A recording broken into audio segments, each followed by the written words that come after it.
بسم الله الرحمن الرحيم. رب اشرح لي صدري ويسر لي أمري واحلل عقدة من لساني يفقهوا قولي. الحمد لله الذي لا مانع لحكمه ولا ناقض لقضائه، والصلاة والسلام على سيد أنبيائه وسند أوليائه وأحبابه المعارضين لأعدائه. أما بعد فأعوذ بالله من الشيطان الرجيم. بسم الله الرحمن الرحيم.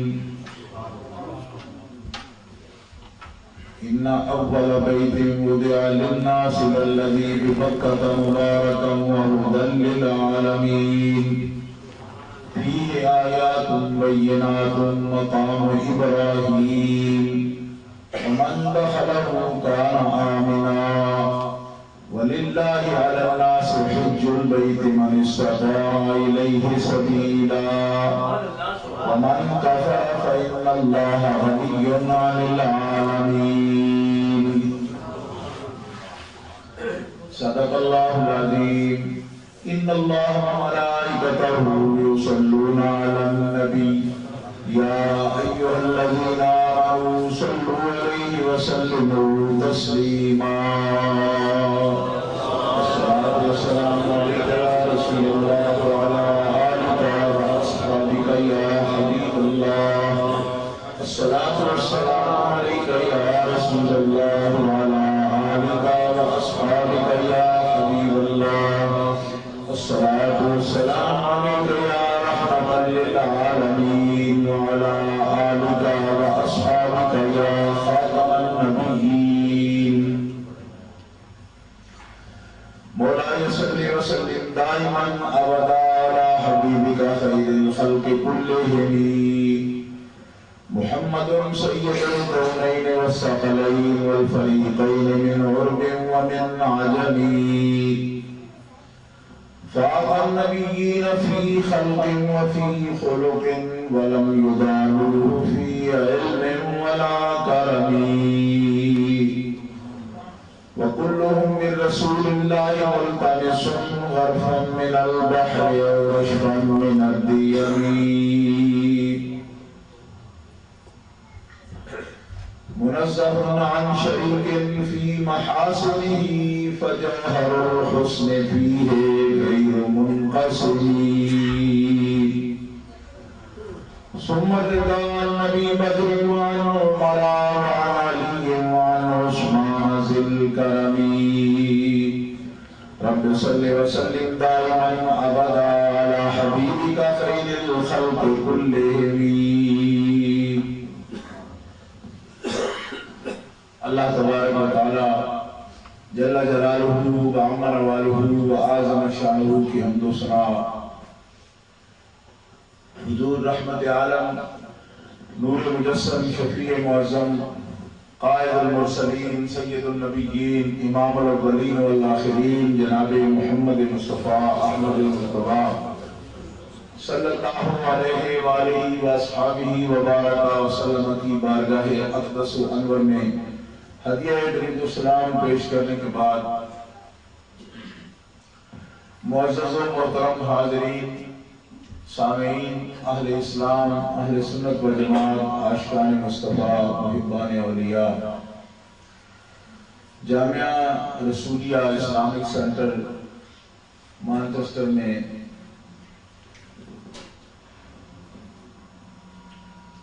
آج حسب روایت یہ محفل مبارکہ منعقد ہے، جس کا عنوان عظمت مصطفیٰ صلی اللہ علیہ وسلم رکھا گیا ہے۔ جامعہ رسولیہ اسلامک سینٹر کے بانی استاد العلماء والقراء محقق اہل سنت حضرت علامہ مولانا صاحبزادہ قاری محمد طیب صاحب نقشبندی دامت برکاتہ العالیہ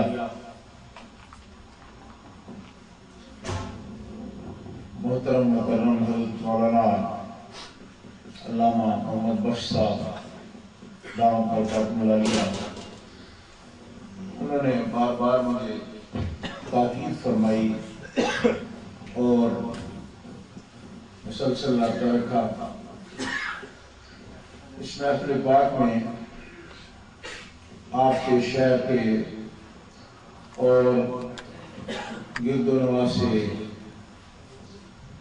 مختلف مساجد سے اور مختلف گاؤں سے علماء کرام تشریف فرما ہیں۔ بالخصوص خطیب الاسلام حضرت علامہ مولانا شاہ جہان مدنی صاحب، حضرت علامہ مولانا قاری عبدالغفور صاحب، حضرت مولانا قاری جاوید اختر صاحب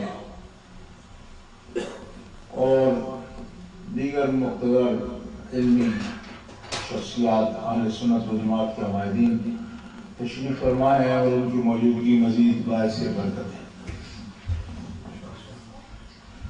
محترم حضرات، جیسا کہ مجھ سے پہلے چند جملوں میں حضرت مولانا علامہ شاہ جہان مدنی صاحب نے بڑی خوبصورت بات کہی حضور نبی کریم علیہ السلام کی عظمت کے بارے میں، کہ آپ کی یہ عظمت ہے کہ آپ اللہ کی ساری مخلوق کے آپ سردار ہیں۔ اللہ تبارک و تعالیٰ جل شانہ کی مخلوق، اس کی انواع جو ہیں وہ لاکھوں ہیں، لاکھوں انواع ہیں، اور لوگ سائنسدان کئی نئی اصناف اور انواع دریافت کر رہے ہیں۔ میں نے ایک مضمون پڑھا تھا کہ پودے جو ہیں ان کی اب تک 12 لاکھ اقسام دریافت ہوئی ہیں، کہ درخت جو ہیں ان کی 12 لاکھ قسمیں ہیں۔ تو میں حیران ہوا کہ ہمیں شاید 15-20 پودوں کے علاوہ نام بھی نہ ان کے آتے ہیں کہ ان کے نام کیا ہے، لیکن موجودہ وقت میں یہ بالکل تازہ میں نے مضمون پڑھا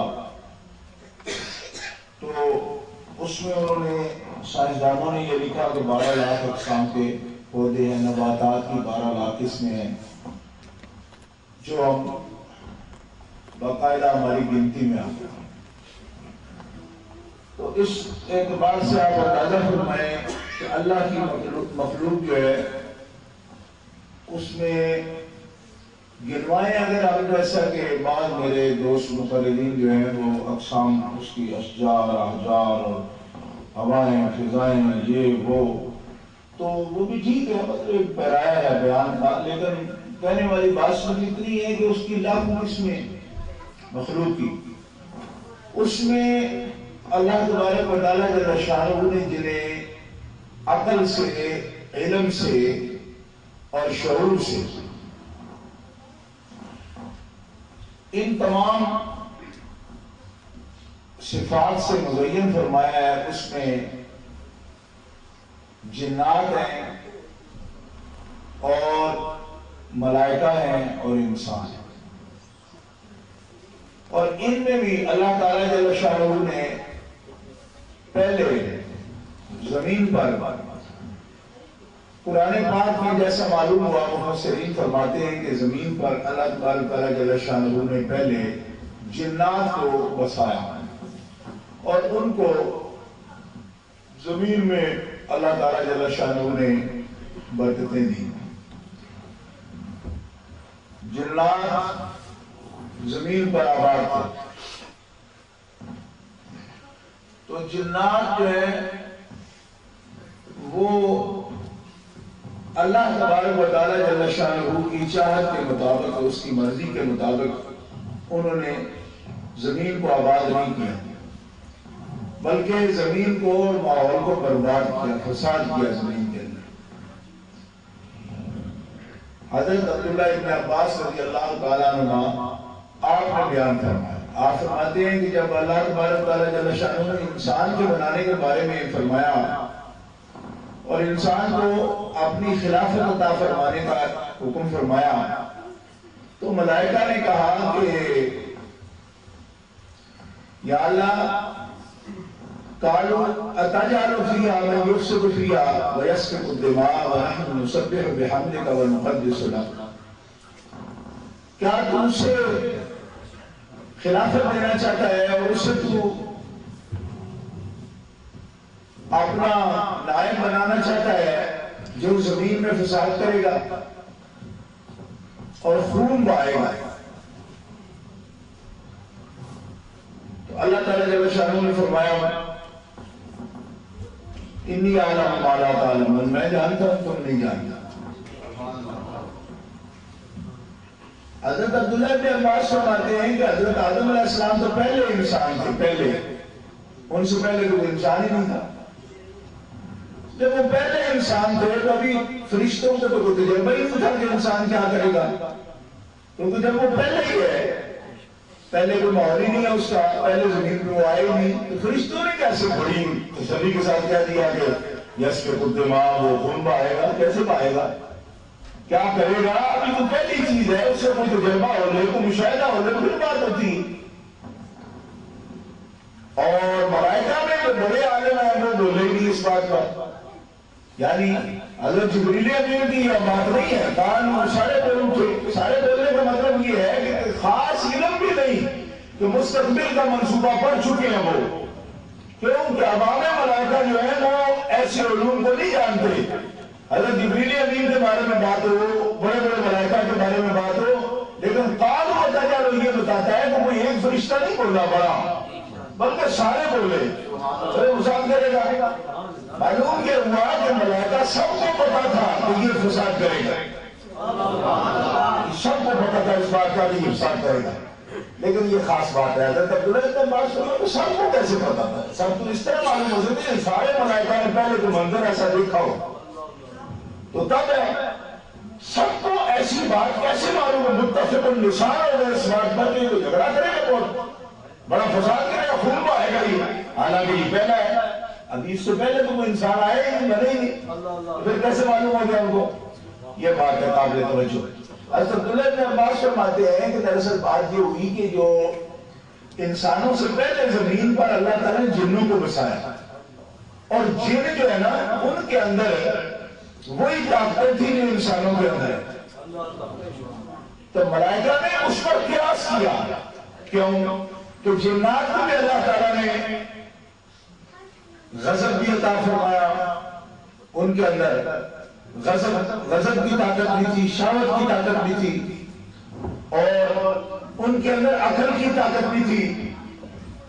تو جو حضرت آدم علیہ السلام کو بنایا گیا نا، تو بنتے ہوئے دیکھ رہے تھے کہ حضرت آدم علیہ السلام کے اندر کون سی صلاحیتیں ہیں جو اللہ تعالیٰ نے رکھی ہیں، تو ملائکہ نے دیکھا کہ ان کے اندر وہی طاقتیں رکھی جا رہی ہیں جو طاقتیں جنوں کے اندر تھی، تو فرمایا ان صلاحیتوں کے ساتھ، اس اسلحے کے ساتھ جو بندہ پہلے، جو مخلوق پہلے گئی ہے، اگر ان کو بھی وہی طاقتیں دی جا رہی ہیں تو یہ کون سا نیا کام کریں گے؟ وہی کریں گے جو کچھ انہوں نے کیا۔ تو انہوں نے تو جا کے سفر پہ دم بھی کیا، خون بھی بہایا، مارا بنا کو فساد کیا زمین کے اندر، ان کو تو نکالا پوری زمین سے مار مار کے، ہم نے مخلوق سے نکالا، زمین سے نکالا ان کو، اور ان کو جا کر پہاڑوں میں، غاروں میں، کئی دور دراز پھینک دیا۔ تو جب اس قسم کی مخلوق نے پہلے یہ کام کیا تو اب جن کو یہی استعداد اور صلاحیت دے کر بھیجا جا رہا ہے وہ بھی یہی کام کریں گے۔ اللہ تبارک و تعالیٰ جل شانہ نے فرمایا کہ انی اعلم ما لا تعلمون، تم صرف قیاس سے بات کر رہے ہو، تمہاری ان حکمتوں پر نظر نہیں ہے، اور سارے قیاس درست نہیں ہوتے، قیاس وہی درست ہوتے ہیں جن میں تائید ربانی شامل ہے۔ ہم بھی قیاس کی بات کرتے ہیں، اس سے سارے قیاس مراد نہیں ہوتے، ہم ہر آدمی کا قیاس میں نہیں مانتے، قیاس مجتہدین کو ہم سند مانتے ہیں سنت و جماعت، لیکن اسی لیے مانتے ہیں کہ ان کو تائید ربانی حاصل ہوتی ہے۔ حضرت امام اعظم ابو حنیفہ کے قیاس کے بارے میں حضور داتا گنج بخش اجمیری رحمۃ اللہ تعالی علیہ نے اپنی کتاب کشف المحجوب شریف میں لکھا ہے کہ میں نے دیکھا ابو حنیفہ تو خلاف رسول ہے اور حضور معصوم ہے، غلطی نہیں کرتے، نبی کریم علیہ السلام معصوم ہے، غلطی نہیں کرتے۔ تو جب ابو حنیفہ خلاف رسول ہو گیا تو سرکار کی صفت معصومیت آپ کے غلام میں محفوظیت کی شکل میں ظاہر ہو گئی۔ ابو حنیفہ بھی غلطی نہیں کرتے، اور اگر کر لیں بتقاضۂ بشریت غلطی کریں مسئلے کے حل کرنے میں یا بیان کرنے میں، تو اس غلطی پہ ڈٹے نہیں رہتے، اللہ تعالیٰ انہیں رجوع کی توفیق عطا فرمائے۔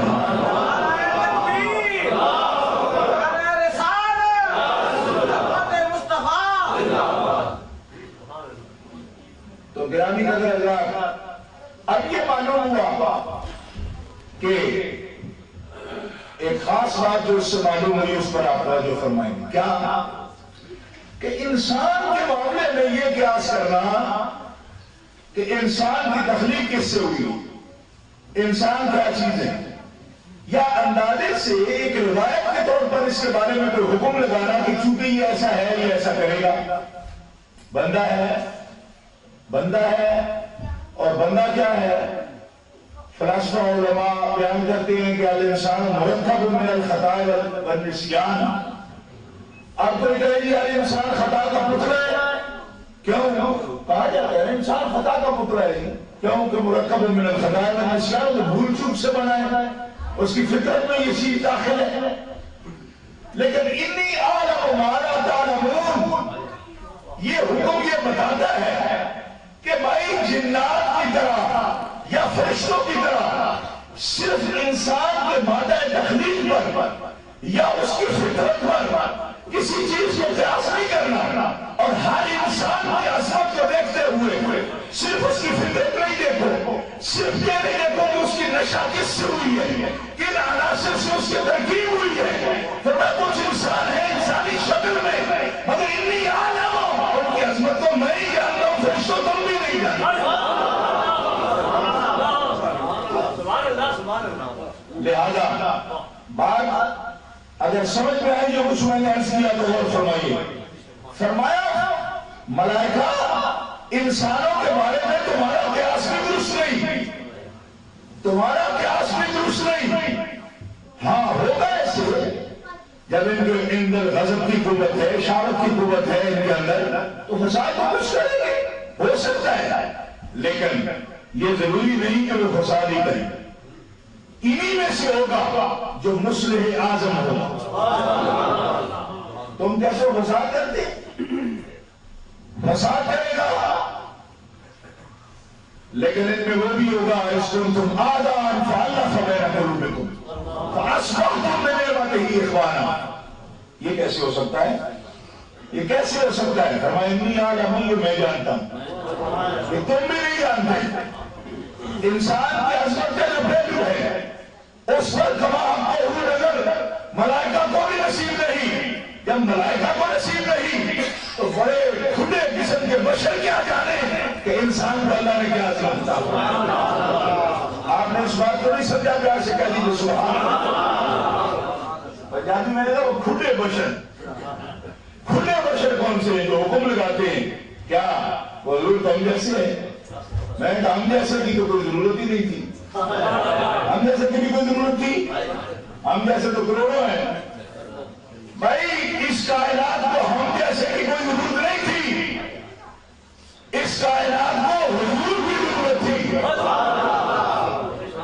آپ شاہی بنی ہو انسان کا تاج ہیں اور نبی کریم علیہ السلام ہی کو ذات قدسی ہے کہ جن کی عظمت کے پیش نظر اللہ نے فرمایا کہ عالم مالا تعالی۔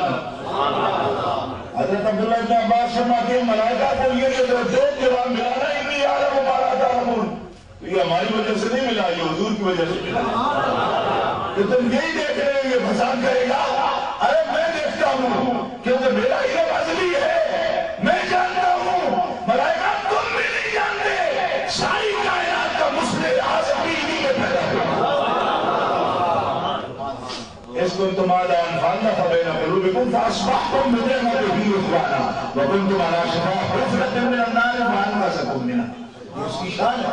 بنی نوع انسان جہنم کے کنارے پہنچ چکی ہوگی، لیکن وہ مصلح ایسا ہے کہ ان کو پکڑ کر جنت جہنم کے گڑھے کے کنارے سے پکڑ کر ان کو جنت الفردوس اعلیٰ ترین جنتوں میں ان کو مقامات عطا فرمائے۔ حضور نبی کریم علیہ السلام ہے، پیار سے کہیے سبحان اللہ۔ اور جس کی طبیعت نہ مانے آپ اس بات کو بخوبی نہیں سمجھ سکتے، کیونکہ آپ کو پتہ نہیں ہے کہ وہ لوگ کیا کہتے ہیں، آپ کو اس بات کا پتہ نہیں۔ یہ فرق ہوتا ہے سامعین میں اور بیان کرنے والے میں۔ اب جب میں بات کر رہا ہوں تو میرے سامنے ابوالکلام آزاد بھی ہے، جب میں بات کر رہا ہوں تو میرے سامنے شبلی نعمانی بھی ہے، جب میں بات کر رہا ہوں تو میرے سامنے مودودی بھی ہے، جب میں بات کرتا ہوں تو میرے سامنے حسین علی امام بچری بھی ہے۔ آپ کے سامنے کچھ بھی نہیں ہے، آپ کے سامنے کسی کی ساتھی تقریر سن جائے تو یہ کس مصیبت میں ڈال دیا۔ مطلب یہ ہے کہ میرے مخاطب وہ بھی ہیں، کیوں کہ میرے سامعین کے اذہان کو شکوک و شبہات کو وہ لوگ مطلع کرتے ہیں نا حضور کی عظمت کے بارے میں۔ میں آپ کو یہ بات بتانا چاہتا ہوں کہ جامعیت کبریٰ نبی کریم علیہ السلام کی یہ ہے کہ مفسرین فرماتے ہیں 1,24,000 کم و بیش انبیاء کی صفات کاملہ کو اگر جمع کر دیا جائے تو ابھی وہ بھی شانیں بے شمار موجود ہیں جو مصطفیٰ اللہ نے اپنے آخری رسول جناب محمد رسول اللہ کو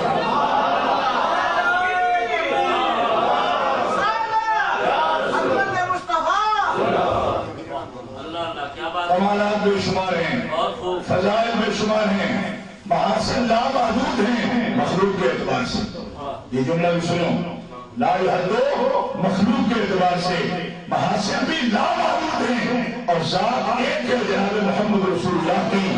اور اس پر فصحاء نے لکھا کہ جو سب کو ایک ایک صرف دے کر مخلوق میں ایک ایک صرف سب کو عطا فرما سکتا ہے، وہ ایک ذات میں ساری صفات جمع بھی فرما سکتا ہے۔ اور وہ کون ہے؟ وہ ذات اقدس جناب محمد رسول اللہ ہے کہ عبارت بڑا شدہ و حسنوں کا واحد عبارت لا تعداد ہے، مگر تیری ذات ایک ہے حبیب۔ جتنی صفات کائنات میں رب نے تخلیق فرمائی تھی ان ساری صفات کو جب ایک ذات میں جمع دیکھنا چاہو تو پوری کائنات کا خلاصہ ایک ذات محمد رسول اللہ۔ وہ تمہارے حسن حضور ہے، تمہارے نقشے جہاں نہیں، یہی دور خان سے دور ہے، ارے یہی شمع ہے جو قرآن ہے۔ نعرہ تکبیر، نعرہ رسالت، نعرہ رسالت، عظمت مصطفیٰ، غفلت حق اہل سنت و جماعت۔ گرامی قدر حضرات، حضور نبی کریم علیہ السلام کی صفات مبارکہ اور آپ کی عظمت، نبی کریم علیہ السلام کی عظمت، یہ بڑا مضمون اس طرح سے تو آسان کہا جا سکتا ہے کہ اس کے دلائل موجود ہیں، مگر اس اعتبار سے کہ حضور کی عظمت، حضور آپ بڑے عظیم ہیں اور صفت جو آپ کی عظمت ہو تو بہت بڑی بات، اور اس کی نشاندہی ہم نہیں کر سکتے۔ ہمیں یہ نظر آتا ہے کہ کسی نبی میں بھی کوئی عیب نہیں، کوئی نقص نہیں، کیونکہ انبیاء تو اللہ کی قدرت کے شاہکار ہیں اور اللہ کے وجود کے دلائل ہیں، وجود باری تعالیٰ کے براہین ہیں، اور ہمارا اہل سنت کا یہ اعتقاد ہے کہ کسی نبی کے اندر بھی کوئی نقص نہیں۔ مگر ایک بات عرض کر دوں، نقص اور بات ہے، نقص اور شے، لیکن جامعیت اور چیز، نقص نہیں ہے کسی، ہمارا اہل سنت کا یہ اعتقاد ہے۔ ہم انبیاء کو خطا اور نسیان سے بھی پاک مانتے ہیں، محدثین کا یہ عقیدہ ہے، خطا اور نسیان سے بھی پاک مانتے ہیں، کہہ دیجئے خطا کا اطلاق نہیں کرتے، سہو اور نسیان کا اطلاق نہیں کرتے انبیاء پر۔ یہ محدثین کا جمہور کا یہ مذہب ہے، اور یہاں بھی چھوٹے چھوٹے انور شاہ کاشمیری جیسے لوگ، صدر دارالعلوم دیوبند جیسے، وہ بھٹکتے پھرتے نہیں صاحب کا اطلاق ہو، خطا کا اطلاق ہو، اس پر یہ ہو، اور پھر اس کے دلائل بھی بن جاتے ہیں. آپ کہیں گے یہ کیسے؟ دلائل ہیں، میرے پاس میں بھی ہیں. اگر یہ مسئلہ ثابت کرو تو جھوٹی سی وکالت ہو سکتی ہے کہ آخر خطا ہوئی ہے فلاں عصا آدم ربہ فغوا، تو کہہ سکتے ہیں. کیا کہیں صاحب کو کوئی گناہ تو نہ کہیں، خطا کہہ لیں. لیکن جمہور محدثین امام بخاری بھی اسی پر ہیں، اور علامہ علی قاری بھی اسی پر ہیں، علامہ ابن حجر بھی اسی پر ہیں، علامہ کلوانی بھی اسی پر ہیں، علامہ علی قاری بھی اسی پر ہیں، اور صاحب عمدۃ القاری بھی، علامہ علی بھی اسی پر ہیں. اور یہ امام تقی الدین سبکی اور قاضی ایاز رحمۃ اللہ علیہ اور مجدد ملت حاضرہ و سابقہ امام احمد رضا بریلوی کا بھی یہ مسلک ہے کہ اللہ نے انبیاء کو خطا و سب سے بھی پاک فرمایا. کیوں نہیں ہوتا جو کسی ایک نے بات کی تو اس کو لے کر جناب دور پڑے؟ یہ علماء کا طریقہ نہیں، جو حالات کا طریقہ ہے. کہیں سے ایک اور کسی کا مل لو، یہ تو انہوں نے لکھ دیا، انہوں نے لکھ دیا تو ہم کیا کریں؟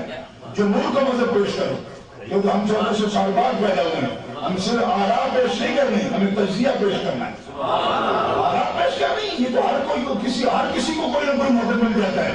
ہمیں آراء پیش نہیں کرنی، تجزیہ کرو، محاکمہ کرو. جمہور اہل سنت کا مسئلہ اور جو مفتدی اقوال ہوں علماء ابن کلام کے وہ بیان کرو. یہ تو بات ہے فلاں نے یہ لکھا، فلاں نے یہ لکھا، فلاں اپنے گھر میں لے جائے اپنے لکھے کو. ہم جمہور اہل سنت و جماعت کا مذہب بیان کرتے ہیں. کیوں؟ اس لیے کہ ہم کسی ایک امام کے پیچھے تھوڑا چل رہے ہیں. ہم تو اہل سنت کا پورا سسٹم ہے جس کے پیچھے ہے. اور محدثین کا اجماعی مسلک یہ ہے کہ اللہ نے سب نبیوں کو خطاؤں سے پاک فرمایا.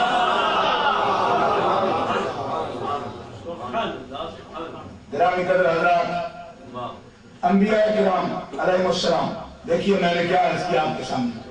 ہمارا یہ اعتقاد ہے ان اللہ کمل انبیاءہ خلقا و خلقا ومنزہہم عن المعائب والنقصان. اللہ کا کوئی نبی بھی خلقت کے اعتبار سے یا خلق کے اعتبار سے نامکمل نہیں ہے. سب کامل ہیں اور سب کامل مکمل ہیں. اور اللہ نے ہر نبی کو نقص اور عیب سے مبرا پیدا کیا ہے.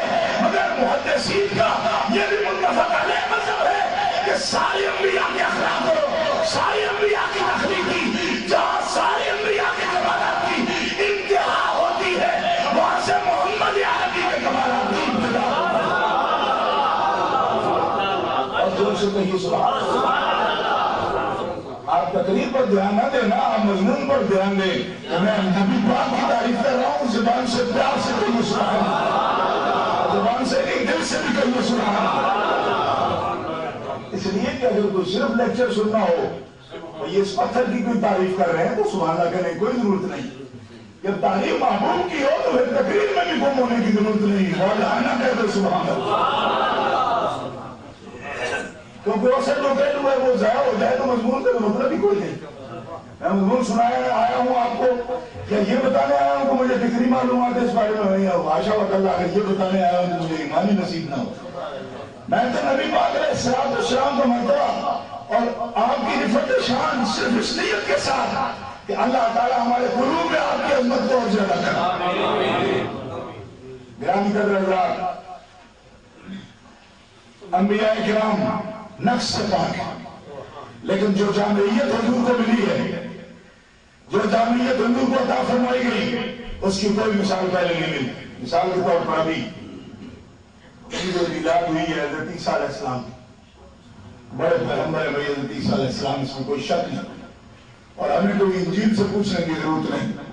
اور کوئی بڑے سے بڑا پادری اور بڑے سے بڑا ان کا اسکالر لیڈر میں سمجھتا ہوں کہ حضرت مریم کی وہ شان بیان نہیں کر سکتا جو قرآن مقدس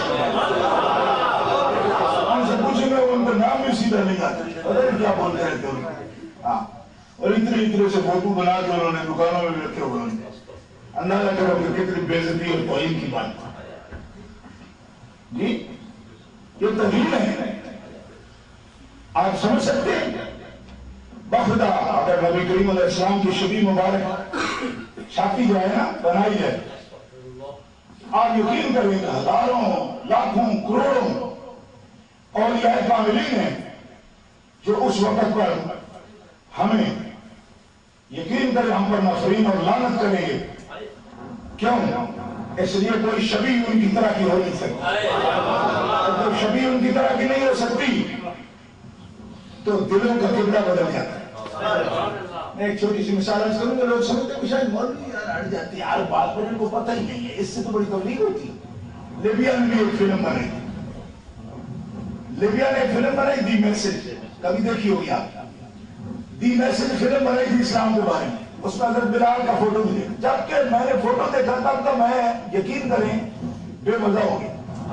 کیوں کہ اب جب بھی کبھی حضرت بلال کا ذکر آتا ہے تو اسی ایکٹر کا نقشہ سامنے آ جاتا ہے. آپ نے دی میسج دیکھی؟ حضرت بلال اس طرح کابل پر کھڑے ہو کے اس طرح اذان دیتے ہاتھ کر کے اس طرح مطلب انہوں نے وہ اس ایکٹر کو بنایا. اچھا آپ اپنا تجربہ ہوتا ہے, میں تو اپنی کمزوری بتا رہا ہوں آپ کے سامنے کہ فوٹو کا سب سے بڑا نقصان یہ ہوتا ہے کہ اب حضرت بلال کے تذکرہ سنو نا, جس نے بھی وہ فلم دیکھی ہے اسی ایکٹر کا تصور اس کے دل میں آئے گا. حضرت امیر حمزہ کا جس ایکٹر نے رول کیا ہے نا, آپ یقین کریں کہ حضرت امیر حمزہ کی میسج میں بنائے گی. اب حضرت امیر حمزہ کا نام آتا جائے تو اس ایکٹر کی جیسی منہ ہے نا ایسا منہ آتا ہے سامنے ہمارے. کوئی اس مسئلے پر غور فرمایا؟ جب ہم نے کسی کا منہ نہیں دیکھا, کوئی ایکٹر نہیں دیکھا, کوئی فلم نہیں دیکھی ان کے بارے میں, تب پتہ کیا ہوتا ہے؟ روحانی اس نقشے کو جو صحیح احادیث میں بیان ہوا اس کو اپنے اوپر اس طرح طاری کر لیتا ہے روحانیت کا طالب علم کہ وہ شبیہ عمر کا اس کے دل میں آتی ہے. اور ایک دن وہ آتا ہے کہ جب اس شبیہ کے مالک خود اپنے جلوے سے اس کو منور فرماتا. اور اب ہم شبیہ رسول کہاں دیکھیں؟ ہم امیر حمزہ کو کیسے دیکھیں؟ اسد الرسول کو جانتے امیر حمزہ کون ہے؟ اسد اللہ و اسد الرسول, جسے رسول اللہ نے اللہ کا شیر اور رسول کا شیر قرار دیا. زور سے کہو سبحان اللہ. اسد اللہ کا نام تو سنتے رہتے ہو, اسد اللہ اسد اللہ, لیکن اسد الرسول حضرت امیر حمزہ ہے. اسد اللہ بھی فرمایا, اسد الرسول بھی فرمایا. رسول اللہ کا شیر حضور کے چچا حضرت امیر حمزہ بڑا رسول میں. اگر آپ نے فلم دیکھ لی بس گویا آپ ضائع ہو گئے. حضرت امیر حمزہ کے مسئلے میں آپ ضائع ہو, ختم ہو. حضرت بلال کے مسئلے میں بھی آپ ختم ہو. یقین کریں جب سے وہ فلم میں نے دیکھی بد مزہ ہو. اور پھر آپ یقین فرمائیں کہ بار اس بات پر روئے بھی. آپ حضرت بلال کی اصلی شکل تو چھپ گئی ان سے. حضرت بلال کی زیارت ہونا بڑا مشکل ہے. کیوں؟ اس لیے کہ حضرت بلال کے بارے میں جو ایک تصور دلائل سے ابھرتا ہے ذہن میں, ایک نقشہ ابھرتا ہے. روحانیت کا طالب علم اس کو جب اپنے دل پر ملتصم کر لیتا ہے تو آپ یقین کریں یہی وہ راستہ ہے جس راستے سے نہ صرف رسول اللہ کی زیارت ہوتی ہے بلکہ اسی راستے سے ایک طالب علم روحانیت کو اللہ تعالیٰ کی تجلیات میں نظر آ سکتا ہے. لیکن یہ شرارتیں جو کرتے پھرتے ہیں نا, اس کا نتیجہ یہ ہے کہ جس طرح کا ماڈل بنا کے حضرت اپنا عیسیٰ علیہ السلام کا رکھا ہوا ہے, اب کسی کو روحانی ملاقات حضرت عیسیٰ علیہ السلام سے ہونے کا مسئلہ ہی ختم ہو ان کے لوگوں کو بھی. کیوں کہ اسی کو ملیں گے جس کے یہ بوت سا بنا کے انہوں نے رکھا ہوا. اور مریم کو بھی بالکل آپ یقین کریں کہ روحانیت کی یہ سب چیزیں دشمن, اس قسم کی سب چیزیں یعنی جو چیز اندر سے باہر آنی چاہیے وہ باہر سے اندر لے جا رہے ہیں.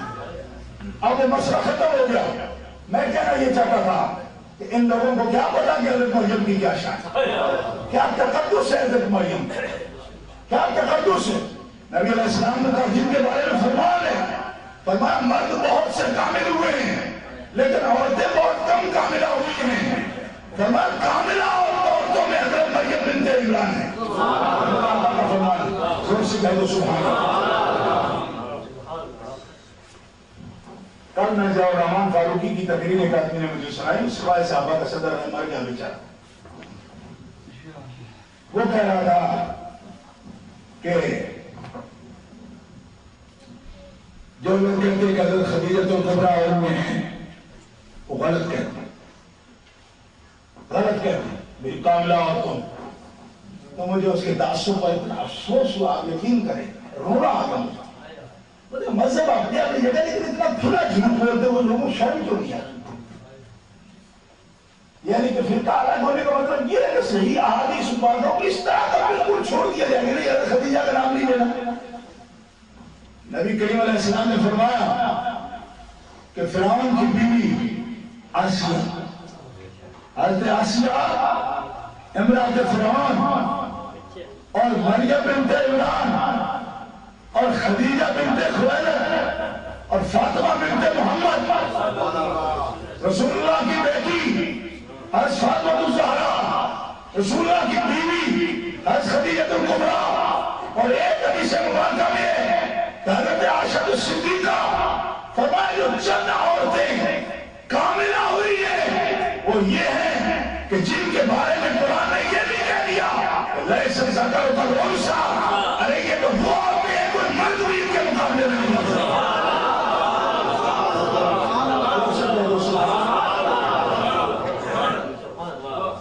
اب آپ کو سمجھ آئے حضرت مریم کا ایک تقدس ہے، ایک عصمت ہے ان کی.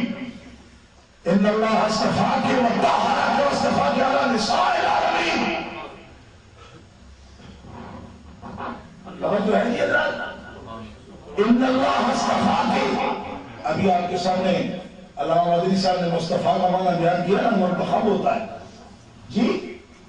قرآن کہتا ہے ان اللہ اصطفاک یا مریم ان اللہ اصطفاک.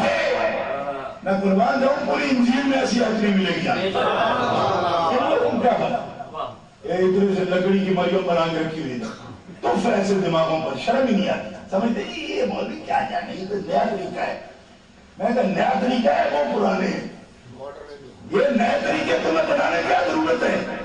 لکڑی کی پتھر کی مریم بناتے ہو، کہاں سے سرور والی مریم لاؤ گے؟ ان اللہ اصطفاک اے مریم پورے عالمین میں رب نے تمہیں منتخب کر دیا. ان اللہ اصطفاک وطہرک واصطفاک وطہرک. پیار سے کہیے سبحان اللہ. ان کی نظافت اور ان کی طہارت کیا مرتبہ ہے. وطہرک واصطفاک علی نساء العالمین. آپ فضیلتوں کی بات کیوں کریں؟ آپ عجیب تقریریں کرتے، عظمت مصطفیٰ کا عنوان رکھ لیتے.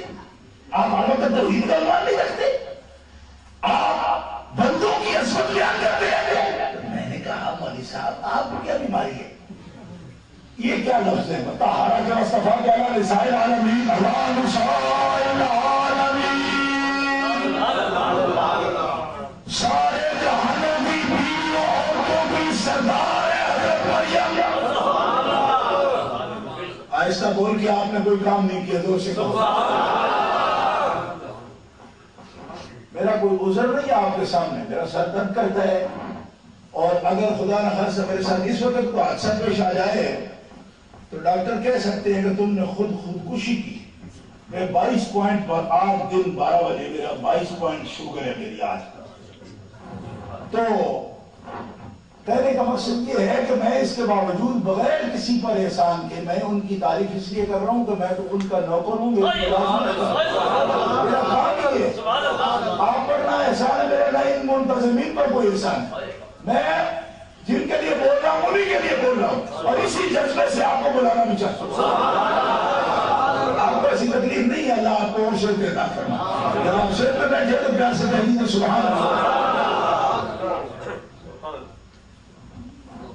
وطہرک واصطفاک علی نساء العالمین، تمام جہانوں کی عورتوں کی سردار.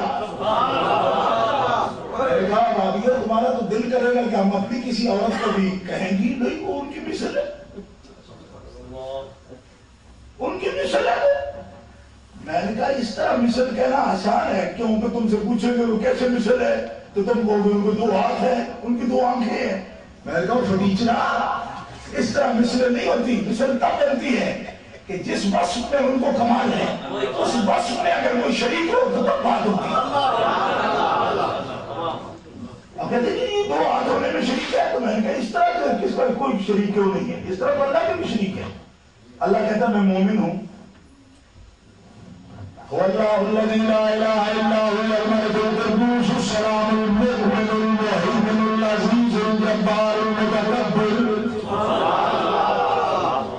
تو آپ مومن نہیں؟ اللہ کہتا میں بھی مومن. آپ سمیع ہے نا، سنتے ہیں، وہ کہتا میں بھی سمیع ہوں. آپ بصیر ہو، وہ بھی بصیر ہے. جی رحم آپ میں بھی ہے، رحم اس میں بھی ہے، محبت اس میں بھی ہے، محبت آپ میں بھی ہے.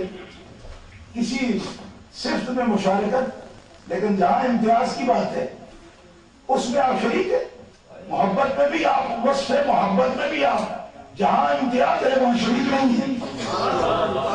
سبحان اللہ. اس طرح کی شرارتیں آپ ڈھونڈتے پھرتے. حضور نبی کریم ہم جی آپ کی مثل ہے تو اللہ والا آپ مثل ہو.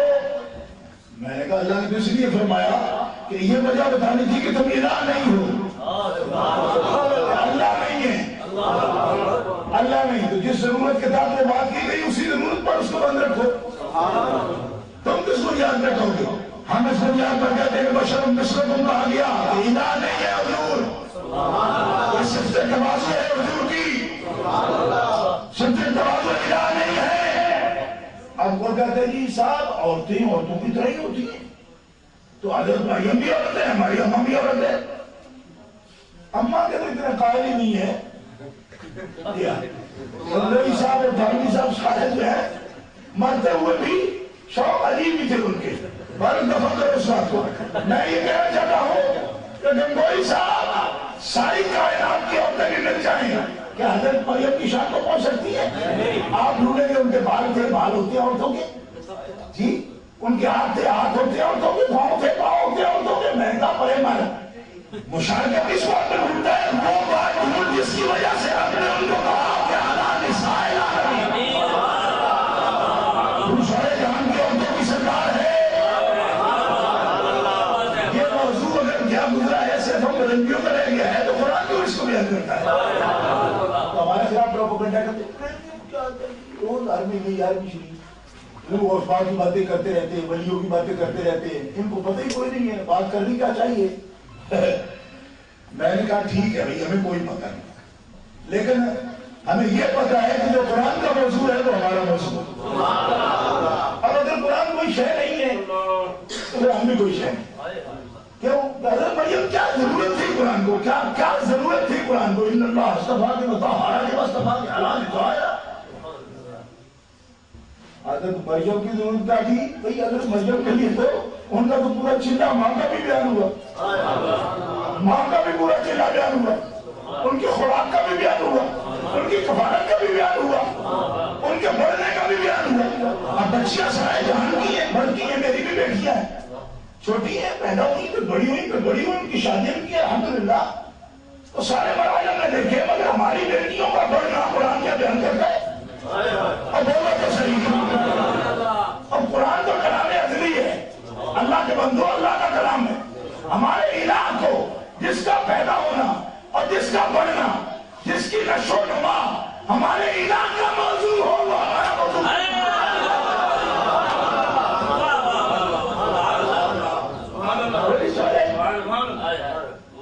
بچی پڑھ رہی ہے، عمر پڑھ رہی ہے تو ابے کا موضوع تو ہو سکتا ہے وہ اپنے بھائی سے بیان کرے، اپنے سارے سے بیان کرے، اداروں سے بیان کرے. تو بچی ماشاءاللہ پڑھ رہی ہے، عمر اس کی پڑھ رہی ہے اور عمر سے زیادہ کم پڑھ رہا ہے. گروتھ بڑی اچھی ہے اس کی. یہ کہتے ہیں لوگ جی اچھا جی تیرا موضوع جو ہے اس کا موضوع جو ہے کہ جس کا نام وہ بچہ ہے نا وہ بچی ہے. ہمارے بچہ بچی کوئی نہیں پر پیار اسے بھی ہے. اور ہم سے بولنا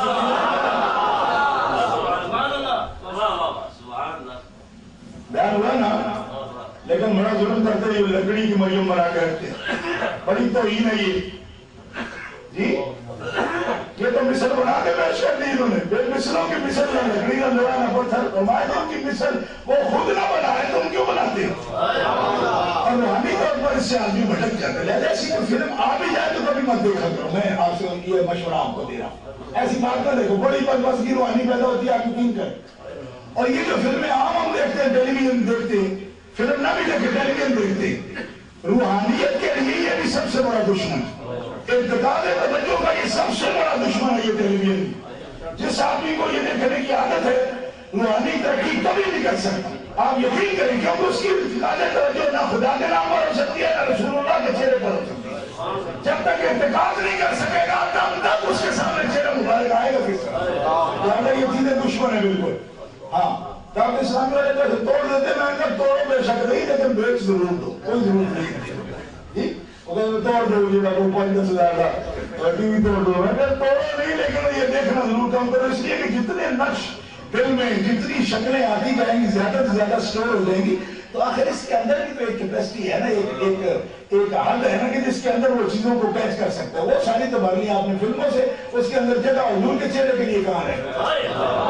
سمجھ آئی آپ سمجھتے ہو سارے وہی جو ہے نا وہ سب کی بھی فتوہ رکھ لیں, وہی ولیوں کی بھی رکھ لیں, پیروں کی بھی رکھ لیں. فلاں پہ شیخ کہاں ہوگا, فلاں پہ رسول اللہ کہاں ہوگا, فلاں پہ ذات کہاں ہوگا. وہ جو سارا اندر جو تدور ہے وہ بنا ہوا ہے پہلے فتوہ ہے اس میں ہزاروں لاکھ ہو, اس میں ان کے پاکوں کے کہاں ہیں کہ چہرے اور ان کی توجہات ہم کیسے لے سکیں گے. خدا کے بندو کہ دل کی تختی خالی ہوگی اسی پر معلوموں کے چہرے نقش ہو جائے. اور میں صرف آپ سے نہیں کہہ رہا, میں اپنے نفس سے بھی اس میں خطاب کرتا ہوں, مگر مجبوری ہے کہنا تو پڑتا ہے, پھر آپ سے نہیں کہنا پڑتا.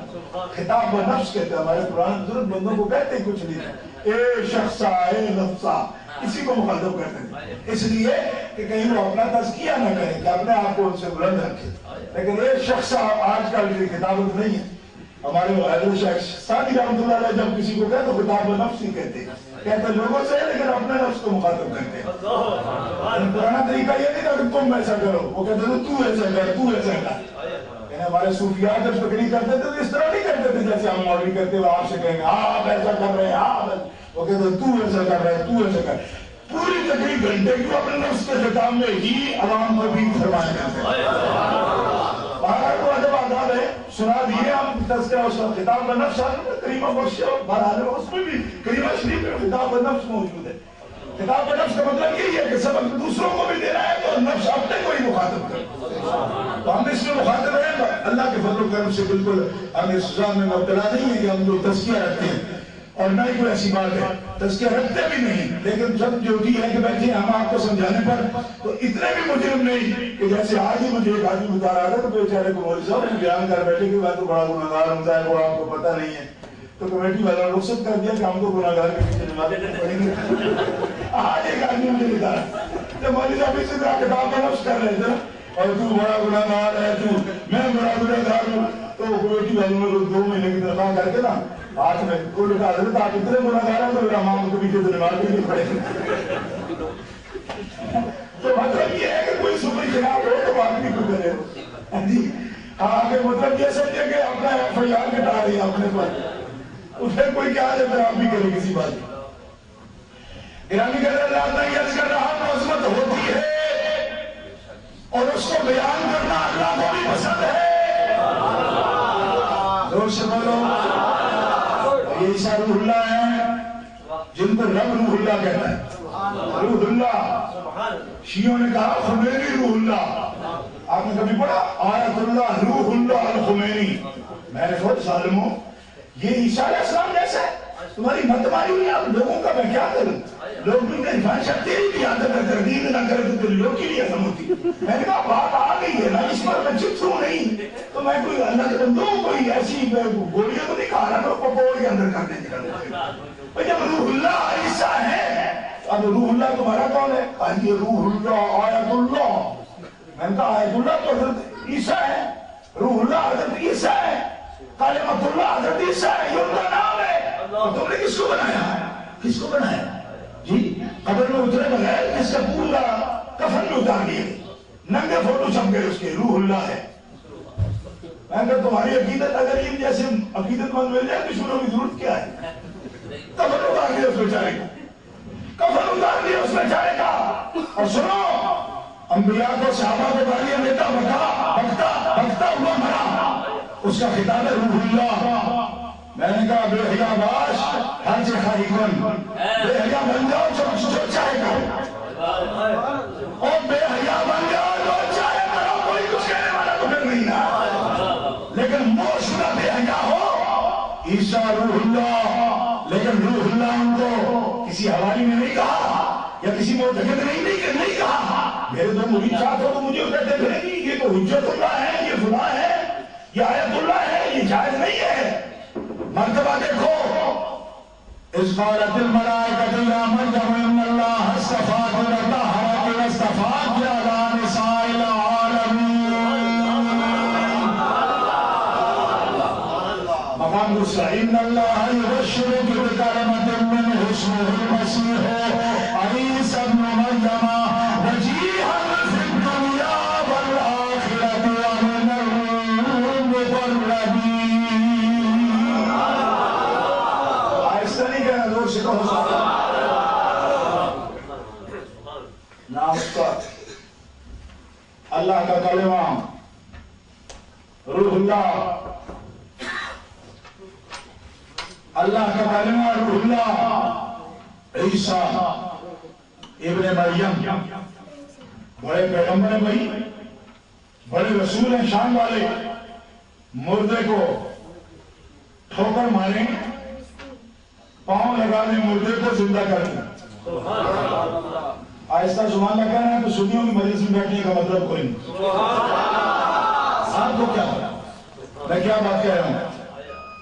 وہ ابھی پوچھتے ہیں ہم سے نبی کیا کر سکتے ہیں، نبی کیا کر سکتے ہیں؟ میں جب مردے زندہ کر سکتے ہیں اور تینوں کی کر کے دیکھیں۔ پوچھتے پھرتے گلیوں بازاروں میں سنیوں کو کیا کر سکتے ہیں؟ میں نے قرآن نہیں پڑھا، میں پڑھا ہے، ہمارے دادا بھی حافظ تھا تو میں نے کہا پڑھا ہے، یہ چٹھیاں کبھی نہیں تھی، انجھے بول دے بول دے اوبری اللہ کما اللہ بلا سبا اوبری الموتا بإذن اللہ۔ اس سے زیادہ موتا کو کھنچوں گا تو بارش اب مارے گے مجھے، اتنا کھائیں دے تو میں تو بڑی مانتا ہے نہیں کہ مقرروں کی ایک اپنی بھی مصیبت پوری ہے۔ بڑے قاری صاحب ہے، آپ کتنے خوش قسمت ہے، عشرہ کے تاریخ قاری محمد طیب صاحب سب عشرہ کے قاری ہے۔ ہاں آپ جانتے ہیں اس بات، اس کو بھی، اس فرق کو بھی آپ سمجھا کریں کہ آپ سمجھیں شاید قاری صاحب سارے قاری صاحب بھی سارے برابر نہیں ہوتے، بعض قاری صاحب میری طرح کے ہوتے ہیں۔ کیا مطلب؟ بھی کسی قاری سے قرآن پاک پڑھا ہے، ماشاءاللہ پڑھتے معروف ہیں، لیکن کیا کہ قاری صاحب سے پڑھا ہے تو قاری ہے۔ بعد میں انہوں نے ایک روایت پڑھی، روایت آکسفورڈ جو ہمارے ملک میں رائج ہے، وہ بھی قاری کہ قواعد جانتے۔ بعد وہ ہے کہ 7 قراتوں پر قرآن پاک پڑھنے کی اجازت ہے، اور انہوں نے فرمایا میری امت کو اللہ تعالیٰ نے 7 قراتوں پر۔ قاریوں کا معاملہ بڑا سخت ہوتا ہے، یہ جو میں ڈال کے کہتا ہوں تو آپ سمجھے کہ شاید قاری صاحب کا نام لینے کے لیے کہتے ہیں یہ بات نہیں ہے۔ اگلے دن میں نے ایک حدیث پڑھی، خدا کے دن میں کام کیا، وہ قاری شروع سے بھی ایسے ہوتے ہیں۔ 2 بندے آئے مسجد نبوی شریف میں قرآن پاک پڑھنے، آج تو بھائی انکار کرتے ہیں کہ وہ منکر قرآن پڑھتے ہیں، بالکل غلط۔ حضور نبی کریم علیہ السلام تشریف لائے، آپ نے سنا کہ آپ نے ان کی تعریف فرمائی، حضور نے فرمایا تم بڑا اچھا قرآن پڑھتے ہیں۔ وہ بھائی ابن کعب کہتے ہیں میرے دل میں حضور کے بارے میں اتنی شدید مخالفت پیدا ہوئی کہ میں کافر ہوتے ہوئے بھی اتنی میرے دل میں نفرت نہیں تھی۔ کیوں؟ تکذیب کا یہ پہلو ہے کہ یہ لوگ قرآن غلط پڑھتے ہیں اور حضور ان کی تعریف کر رہے ہیں۔ کوئی نہیں سمجھ آئی؟ جب میں نے یہ جملہ پڑھا نا جس بار میں ادھر روک کر ابھی کہتا ہوں تو میں نے کہا قاریوں کو کوئی قصور نہیں، ان قاریوں کا آج اس معنی تو حضور پاک جب ان کی تعریف کرے تب بھی وہی سب سے بڑی تعریف ہے نا۔ تو حضور کے بارے میں بھی انہوں نے یہ سوچ لیا کہ دیکھو یہ کیسے رسول ہے کہ ان کی تعریف کرے حالانکہ وہ قرآن غلط پڑھے۔ اب اس تعریف کرنے والے کے بھی صدقے جاؤں۔ عمیر بن کعب کے دل کی کیفیت کو مصطفیٰ سمجھ گئے، فرمایا عمیر پہلے ان کے سنوں میں انتری بات کر، ان سے قرآن سنا مصطفیٰ علیہ السلام نے سن لیا، تحسین بھی کی، اور پھر فرمایا کہ جبریل آئے میرے پاس 7 طریقوں میں قرآن پڑھنے کی اجازت دی ہے عمیر، اور یہ جو پڑھ رہے ہیں یہ ان 7 میں ہی ہے۔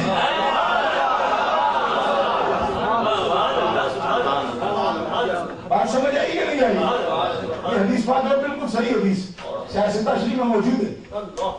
معلوم یہ ہوا کہ قاری صاحبان جس قرآن پر ان کی گرفت ہوتی ہے اس کے خلاف تو پڑے گا تو ٹوکیں گے ضرور وہ، ٹھیک ہے؟ اور ٹوکنا ان کا حق ہے، کیوں؟ اس لیے کہ ہر کام میں کوئی اتھارٹی ہے نا. اگر کوئی غلط دوائیں بیچے گا تو محکمہ صحت والے اس کو ٹوکیں گے نہیں. آپ نے کہا وہ روکنا چاہیے, کیوں نہیں روکنا چاہیے؟ وہ اتھارٹی ہے بھائی, ان کا کام ہے, قرآن کی حفاظت ان کا کام ہے, غلط مت پڑھو. لیکن مجبوری ہے تھوڑی سی. وَهِيَ الْمَوْتَى بِإِذْنِ اللَّهِ. کو کیا کرتے ہیں, خاص کر حسین نبی بابا بچے کا ٹبر جو ہے نا وہ ضرور ہے. نبی کیا کرتے ہیں, کیا کر سکتے ہیں, میں نے کہا اور کیا کریں. وَهِيَ الْمَوْتَى بِإِذْنِ اللَّهِ. اللہ کی طرف سے ہمیں اجازت مل چکی, ہم مردوں کو بھی زندہ کر سکتے ہیں.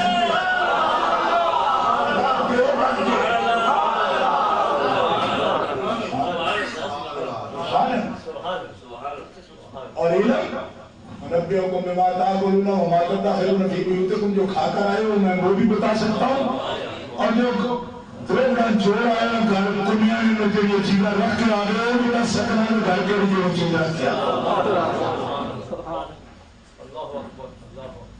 اب یہ اڑے ہوئے ہیں کہ پیٹ میں کیا ہے, میں کہا پیٹ نہیں, پیٹ دیتے سامنے میں جڑا کناں گھارے ہیں وہ بھی دس سکتے ہیں. ما تدخرون فی بیوتکم, بچوں تک کو کہہ دیا, گوڑ نہیں دیا امی نے, کہا امی کہتی گوڑا ہے ہی نہیں. ابن عباس فرمایا جاؤ گھر کے اندر اوپر نیچے, ایک کننے کیوں میں لفظ بولتا ہوں بار بار, آپ میں کوئی بنگلہ دیش یا انڈیا کا بندہ تو نہیں ہے نا, ان کو ذرا سمجھنے میں دقت ہوگی اس بات کو, ورنہ آپ اگر پنجاب میں تو دروگ رہا سمجھ نہیں ہو نا, اڑتے تھے کننے کے لیے جوڑ لیں. عیسیٰ علیہ السلام کے عادت بچوں کو بتاتے تھے کہ فلاں جڑے ہوئے نا برتن, چوتھے نمبر کا جو برتن ہے اس کے اندر ہوتا ہوگا. فلسطین میں بڑے ویلنے ہوتے تھے, پتہ ہے نا کہ نہیں پتہ. 20 مٹیوں کا ایک ایک گنا, 20 مٹیوں کا ایک ایک گنا, اور ایک مٹی سے پورا جگ جو ہے نا وہ بھر جاتا, اور جگ بھی اس دور کا پورے کننے برابر. یہ برکت تھی. 12 گنا حولہ ہو, اس آیت کے تحت تفسیر کبیر میں بھی یہ لکھا ہے. آج تک جتنی طاقت اس زمین میں نظر ہے تبھی تو چھین لینی ہوتی ہے انہیں. آج بھی وہاں کا جو پھل ہے پوری دنیا کا پھل اس کی طرح کا نہیں. اس مٹی کی بھی تعریف قرآن میں اللہ تعالیٰ نے فرمائی. ہمارے اتنے نمبر کا جو فلانا اس کے اندر فلانی چیز پڑی ہوئی, ماں کو جا کر کہہ دے نکال کو نکال, تو ماں نے جا کر کہا تو دانت بھی خراب ہو گئے گڑ کھا کھا. بنا نہ فرمایا کہ کیا ہے, کہہ رہے یہ چاہتا ہوں کہ یہ تو قرآن پاک کے پھول ہیں بکھرے ہوئے ہیں قرآن کے گلشن میں, لیکن اندھوں کو نظر نہیں آتے. ابھی جھگڑا کرتے ہیں پیٹ کا پتہ نہیں, اس کا پتہ نہیں, میں پیٹ سے جناڑ ہے انہوں نے اندر رکھے کننے کا بھی پتہ. آج یہ کر رہا تھا عیسیٰ روح اللہ, اور سب کے جاؤں اعلیٰ رحمت اللہ علیہ فرماتے ہیں وہ قواری پاک مریم وَنَفَخْتُ فِيهِ دَمٍ ہے جب نشان اعظم مگر آمنہ کا جایا وہی سب سے افضل آیا. فرمایا گھٹ بڑا ہے, مقام بڑا ہے, عظمت بڑی ہے, پر فرمایا جو جامعیت کبریٰ رب نے اپنے حبیب کو عطا فرمائی ہے. ناروے کے اندر ایک دفعہ میں اترا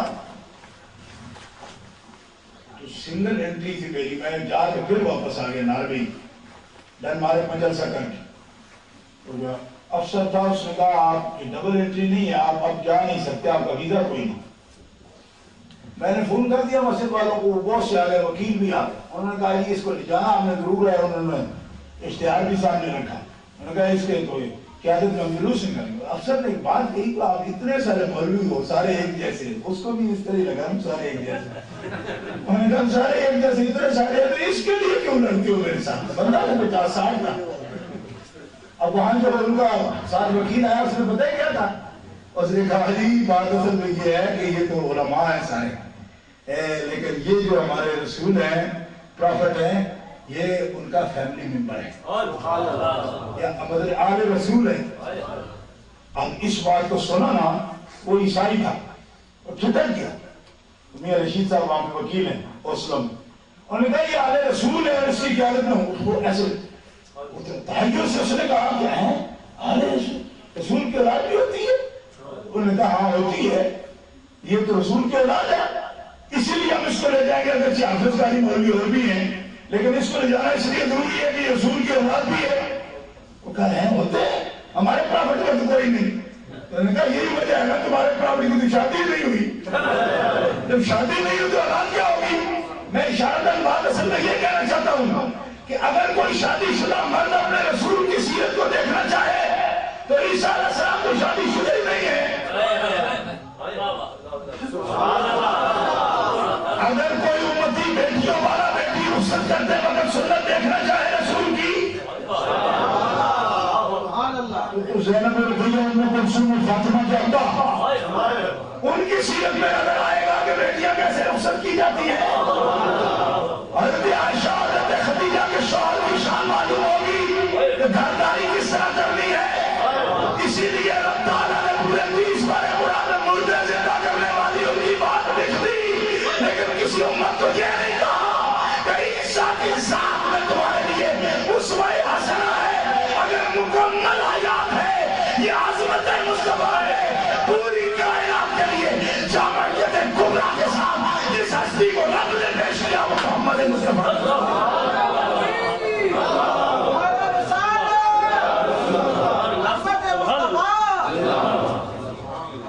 ایسے کہو نا سبحان اللہ، آپ زور سے کہو سبحان اللہ، نہیں یہ تو زور نہیں ہے، اور زور سے یہ جامعیت کبریٰ ہے، نقص ان میں بھی نہیں، کیوں؟ اس لیے کہ نقص تب ہوتا ہے جب ان کو کوئی شادی کے لیے رشتہ نہ دیتا اور لوگ کہتے ہیں تو آدھا آدمی ہے تو ہم رشتے ہی نہیں دیں۔ بات سمجھ نہیں آیا، نقص ان میں بھی نہیں، کیوں؟ نقص ہو تو نبی نہیں، نبی ہو تو نقص نہیں، نقص ہو تو نبی نہیں۔ میں یہ کہہ رہا ہوں جامعیت ان میں ہے، نقص وہاں بھی نہیں، کیوں؟ نقص تب بنتا غیر شادی شدہ ہونا، نقص تب بنتا ہے کہ جب اس کو کوئی شادی اس کی کراتا نہ ہو، اس کو کوئی رشتہ دینے کو تیار نہ ہو، یا اس میں کوئی عیب ہو جس کی وجہ سے اسے لوگ ریجیکٹ کر دیں، تب تو ہوا نقص۔ وہ مرحلہ آنے ہی نہیں دیا، بولو نا یہ اللہ کی مرضی ہے، یہ نقص کوئی نہیں۔ دیکھو اگر کوئی تمہارا آدمی فوت ہو جاتا ہے اس کو کہتے ہو تو بیچارے کا بڑا نقص ہو گیا، شادی بھی نہیں ہوتی فوت ہو گیا، تو اس کی شادی نہ ہوئی اور فوت ہو گیا، یہ نقص تب ہوگا جب اسے کسی نے ریجیکٹ کیا ہو۔ جب موقع نہیں آئے تو پھر کیا ہے؟ موقع نہیں بنا، ابھی موقع آئے ہیں جی۔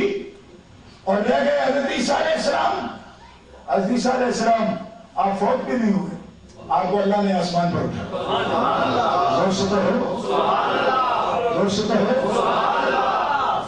اب اس میں بھی ایک آدمی نے میرے ساتھ بات کی، کہا ہمارے نبی تو آسمانوں میں جی، دیکھو ان کی شان تو آسمانوں میں، ہمارے نبی زمین پر ہیں، عظمت ان کی بیان کرتے۔ ہمارے ایک محدث سے، بہت بڑے محدث، انہوں نے یہ بیان کیا، میں نے بھی اس کو یہ جواب دیا۔ میں نے کہا اچھا بھائی اس میں ہمیں کوئی ان کا نقص بیان کرنا مقصد نہیں ہے، نہ تو نقص ہے ان میں، لیکن اپنے نبی کی عظمت کے لیے بات کرتا ہوں، یہ بتاؤ وہ آسمان پر گئے کیوں؟ کیوں گئے؟ اللہ تعالیٰ جل شانہ نے بیان فرمایا وہ مرے نہیں، قتل نہیں ہوئے، سولی نہیں چڑھے، ہمیں آسمان پر اٹھا لیا زندہ۔ کیوں اٹھایا؟ کام کی حفاظت کے لیے۔ سنیو سن رہے ہو کیوں اٹھایا؟ حفاظت کے لیے۔ بھائی کیوں اٹھایا ان کو؟ حفاظت کے لیے، کیونکہ مارنے آئے تھے نا یہودی۔ اور لطف کی بات بتاؤں آپ، ایک لطف کی بات بتاؤں، اللہ تعالیٰ عظمتوں کا کتنا خیال رکھتا ہے، کتنا خیال رکھتا ہے۔ مفسرین فرماتے ہیں کہ اگر وہ تلوار سے مارتے تو آسمان پر اٹھانے کی ضرورت نہیں تھی، گولی مار دیتے بھی اٹھانے کی ضرورت نہیں تھی، جسم کاٹ دیتے بھی اٹھانے کی ضرورت نہیں تھی۔ کیوں؟ اس لیے کہ اگر اس وجہ سے اللہ تعالیٰ اٹھاتا تو پھر کتنے نبی پہلے ہیں جن کو باقی شہید کیا گیا اور اللہ نے نہیں اٹھایا۔ بات سمجھ آ رہی ہے؟ بات سمجھ آنی چاہیے آپ کو جی۔ یقتلون النبیین بغیر حق. انبیاء قتل ہوئے پہلے بھی, ان کا قتل ہونا کچھ زیادہ بےزتی والی بات تھی. قتل ہونا اگر بےزتی ہے تو پھر تو پہلے نبیوں کو بھی نہ ہونے دیتا جی, کیونکہ کسی نبی کی بھی عزتی تو برداشت نہیں کرتا. اس قتل میں کیا خاص وجہ تھی کہ ان کو آسمان پر اٹھا لیا؟ فرمایا کہ پہلے ہیں جن پر باقاعدہ سزا کے طور پر قتل کیا جا رہا ہے, ان پر سولی چڑھا دیا جائے ان کو. تو میں نے کہا ٹھیک ہے, یہودیوں نے تو ایک دفعہ سولی چڑھانے کی کوشش کی تھی, اور ان کی نامدار امت نے ہر چرچ میں ان کو سولی چڑھایا ہوا ہے. نہیں سمجھے؟ کئی دینار لوہے کے, کئی پیتل کے بنا کے باقاعدہ سولی پہ رکھے ہوئے. میں نے کہا تھوڑے جائے مننا نہیں اور تو دشمنوں کی لوڑ ہی کوئی. بات سمجھ آئی آپ کو؟ یہودیوں نے یہ کیا, میں نے کہا تو نصرانیوں نے کیا اچھا کیا, اور یہی کچھ چاہتے ہیں اللہ بیوی ہم سے کروانا, کیونکہ ان کو بھی ان کی داغ لگی ہوئی ہے. کب سے کرتے ہیں کیسے اچھی ہے, کیسے ٹھیک ہے, کھاتے ہیں پیتے ہیں, لوگ نکلتا ہے. بلکہ وہ وہاں مجرمی خبیث جو ہے اس کے ماننے والے تو پاکستان میں یہ کہتے تھے چلو جی نبی پاک علیہ السلام کو قبر اندر سے اگر نکالا جائے, آپ تو جس میں اقدس پر اس طرح یعنی لفظ وہ بول نہیں سکتا, مطلب اس طرح جو کرتے ہیں, تو کہا اس طرح کرو, اگر آواز آئے تو میں نے کہا کتے آؤ تقریب میں کر رہا ہے, خدا میری اس سے بات ہوئی, میں نے لانتی گیا یہ تو تقریب کر رہا ہے, یعنی اس طرح سرکار کے وجود اقدس پر اس طرح کرو, وہ آواز آتی ہے. میں تو بات سنو, تم کلمہ پڑھو مسلمان.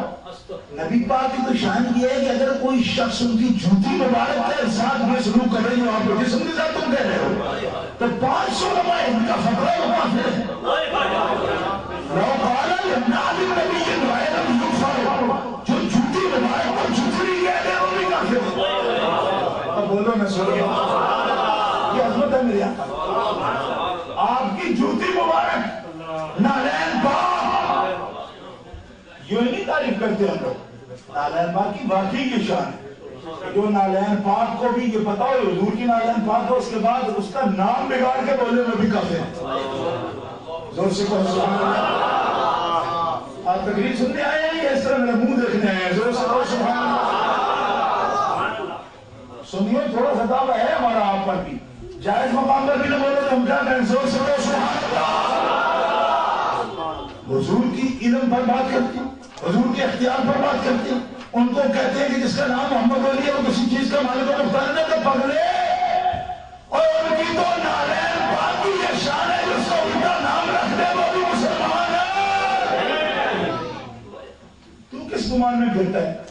کس بیوقوف نے تمہیں کہا تم مسلمان ہو؟ کہا جی آپ ان کو دائرہ اسلام سے نکال رہے ہیں. میں نے کہا ہم نہیں نکال رہے, وہ خود نکل گئے. کیوں؟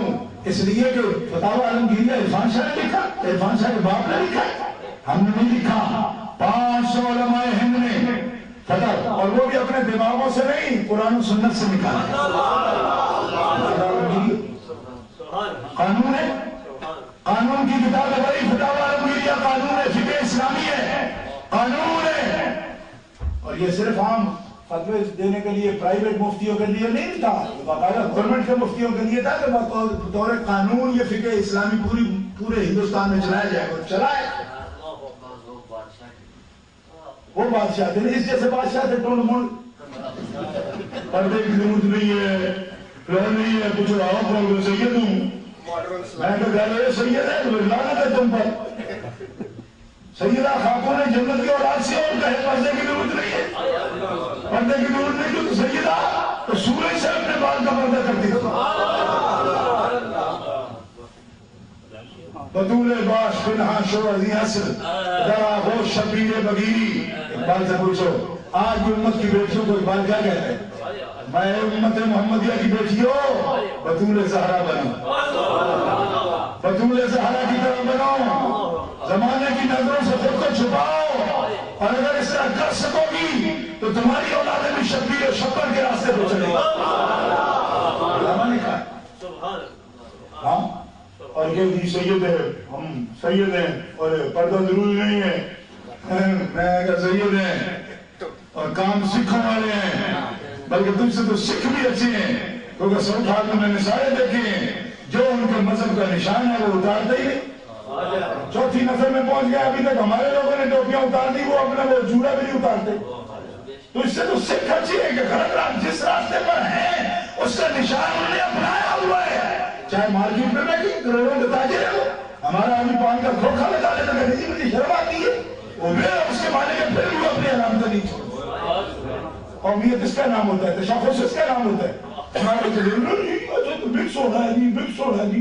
تو میں نے کہا کون سی مکسنگ ہے جو وہ نہیں کر رہے؟ کاروبار میں آگے, تجارت میں آگے, پڑھائی میں آگے, سب کاموں میں آگے, اور اپنا نشان رکھنے میں بھی سب سے آگے. حالانکہ مشکل نشان ہے ان کا. ہم تو اتنی داڑھی نہیں رکھ سکتے, وہ اتنی لمبی رکھے. اور ہمارے صدر صاحب بیٹھے تھے, پردے نہیں, آپ کے شہر میں کام مانچسٹر پردے. میں نے کہا اپنا تو کچھ پردہ رکھو ظالمہ. اور صدر بھی مسلمان کے ملک کا, اور پھر کہتے جی فائل اسلامی جمہوریہ ہے, اور وہ بھی سید ہے. کہتے سید ہوں میں, شاہی کہتا ہے سید ہوں. میں کہا سید صاحب جو کفر از کعبہ پر خیزت غلامان مسلمانی, جب کعبے سے کفر ظاہر ہوگا مسلمانی کا آ جائے گی. اگر سیدوں کے پیٹ سے کفر نکلنا شروع ہو جائے تو اسلام آئے گا کہاں سے؟ قل للمؤمنات يغضضن من أبصارهن ويحفظن فروجهن ولا يبدين زينتهن.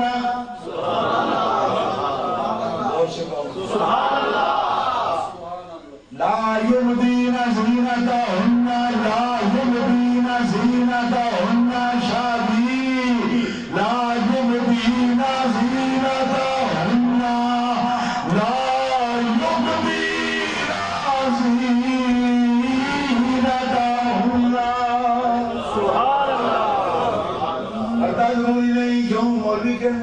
مولوی نہیں کہتے, قرآن کہتا ہے. کون کہہ رہا ہے؟ بولو بولو بولو قرآن. اور ڈرا کرو.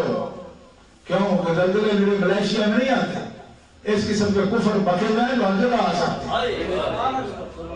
ملیشیا میں آئیں گے یا سری لنکا میں آئیں گے, پکڑ ہوگی, پکڑ ہوگی. اتنا شان سر دیکھو کھلا, قرآن کے حکموں کو چیلنج کرنا ضروری نہیں ہے, ضروری نہیں ہے. وہاں انہوں نے ایک بٹھایا ہے وزیر, اس کا بیان ہے سب سے بال جو ہے نا وہ ٹامپنا, ان کا پردہ کرنا ضروری ہے. یہ اتنا بڑا پردہ نہیں ہے, اس سے زیادہ پردہ نہیں ہے.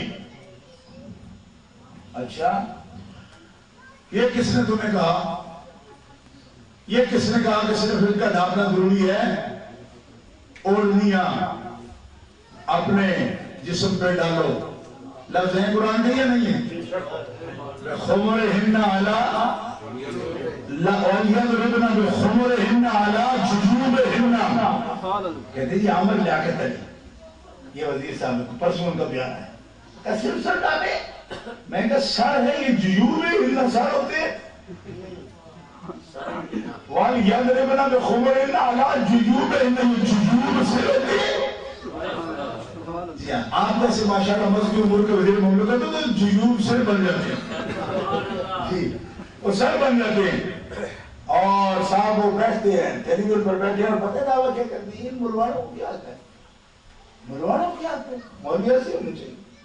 نہ مونچھیں ان کی نہ داڑھی ہے, سر پہ کوئی چیز نہیں, مونچھیں بھی نہیں, داڑھی بھی نہیں.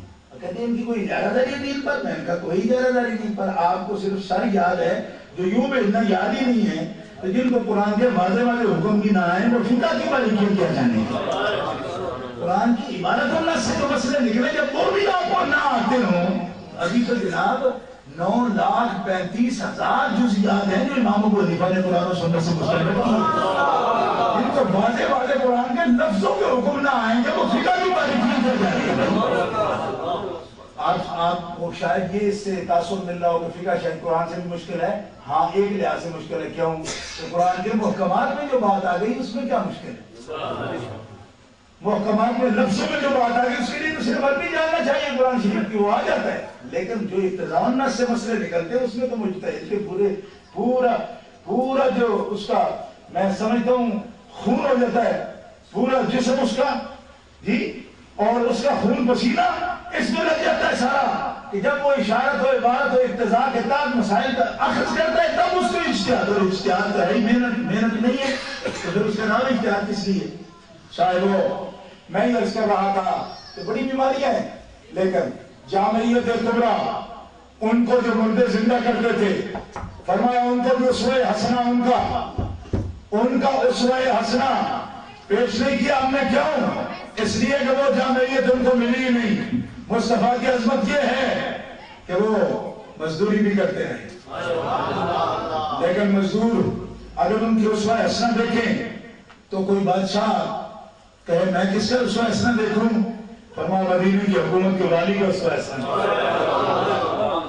غربت بھی، امانت بھی، مزدوری بھی، کمارے بھی، شادی شدہ بھی، بچیوں کے باپ بھی، بچوں کے باپ بھی، پھر بچے وہ جو فوت ہو گئے ان کے باپ بھی، صرف رسول کو ہنستا مسکراتا نہیں، بیٹے کو زمین پہ دفن کرتا بھی دکھایا۔ سبحان، یہ بھی سیرت ہے ان کی، زمین میں دفن کرتے ہوئے بھی دکھایا۔ اور اس وقت رسول کا صبر کیا ہے؟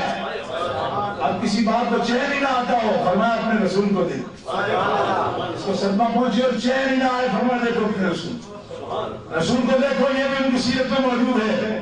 کوئی شخص کہتے ہیں میں تو داماد نہیں ملا تھا، جیسا کہ زمانے جاہلی میں لوگ تھے، بیٹیوں کو آج سمجھتے تھے آئے قرآن کہتے، اب بھی ان کو خبر ملے تو منہ کالے ہو جاتے ہیں، بیٹیاں ہوئی ہیں، مبارک ہی قبول نہیں کرتے جی،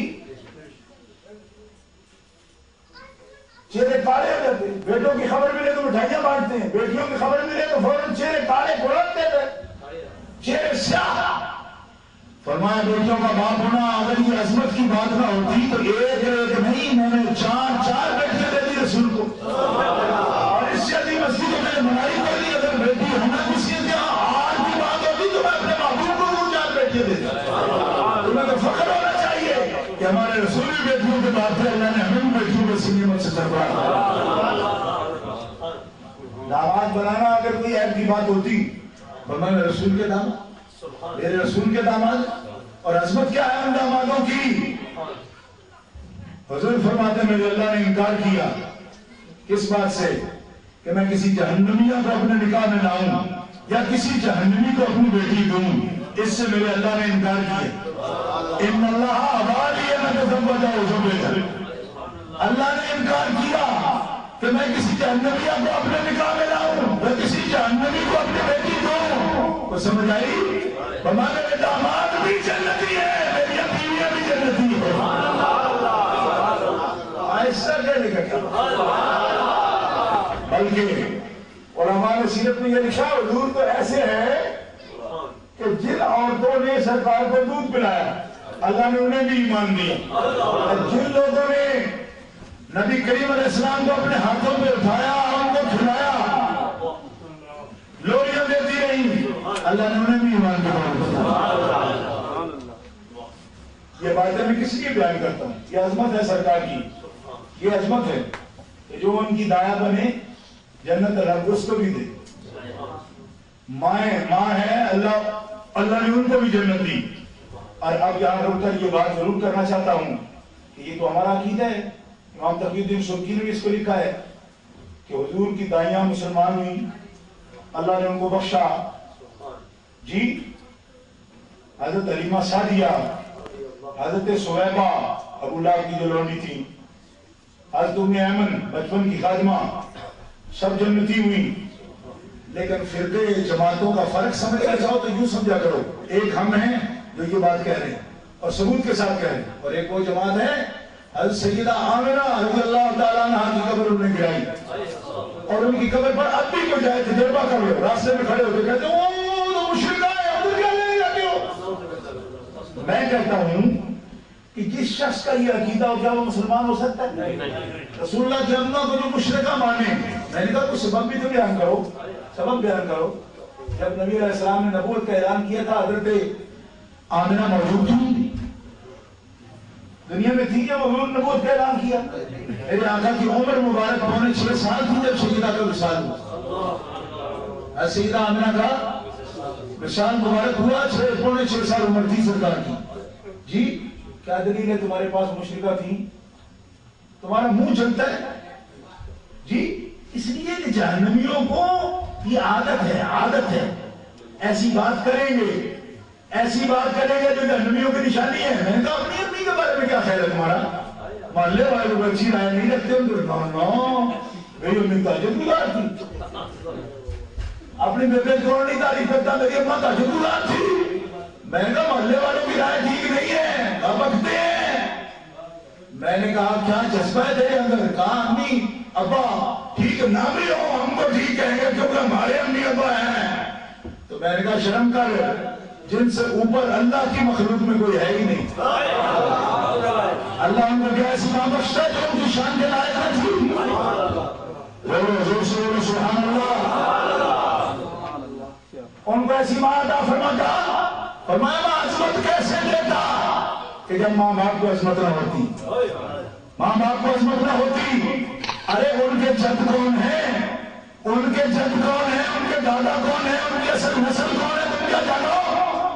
ان کے سروں کا کیا رتبہ ہے؟ سر کوئی کیا جانے کی ہے کیسا تیرا, یہ کیا جانے کوئی کہ سر کیسا ہے. ارے میرے محبوب کی جد وہ ہے کہ جس کے پاؤں کا نشان مقام ابراہیم کی صورت میں نے اپنے کعبے کی زینت بنا دیا. بولو نا سبحان اللہ. میں کوئی روایت نہیں کر رہا, زور سے کہو سبحان اللہ.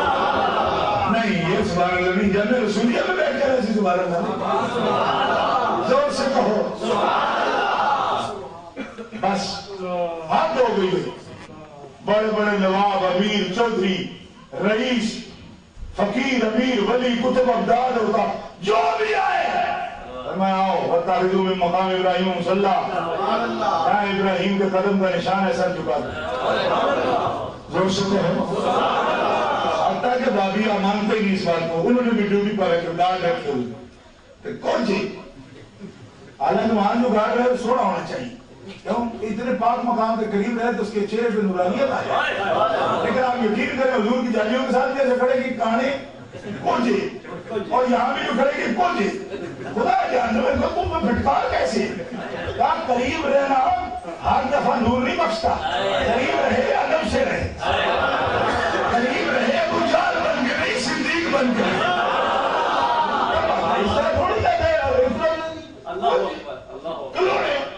خدا جانتا ہے میں نے 7 مرتبہ حاضری ہوئی, سب تک کلوڑے سے پہنچے ان کی ڈیوٹی. یاللہ یاللہ یاللہ, اور میں لو یاللہ فتح نور ہے ابھی یہ کھڑو گے یاللہ انہی حاضری لگا دیکھ رہے. میں کہا اتنی خطرناک شہر آپ نے لائی گی نہیں لے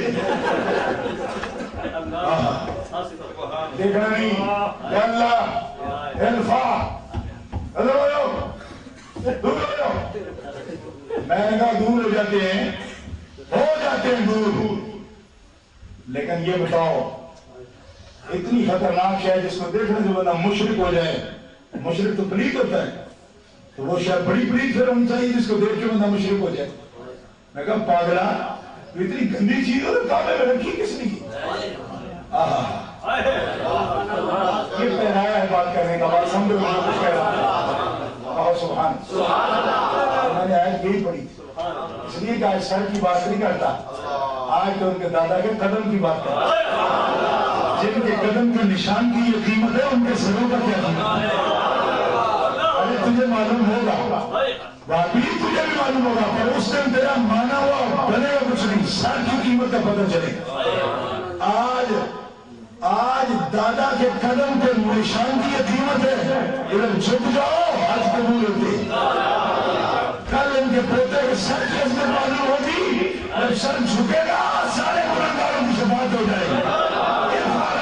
محمد ہم نے یہ سر صرف جھکانے کو نہیں بنایا, یہ سر اٹھانے کو بنایا. میرے حبیب سر, اور تو فکر ہے تمہاری وہ سب بخشنیے میں.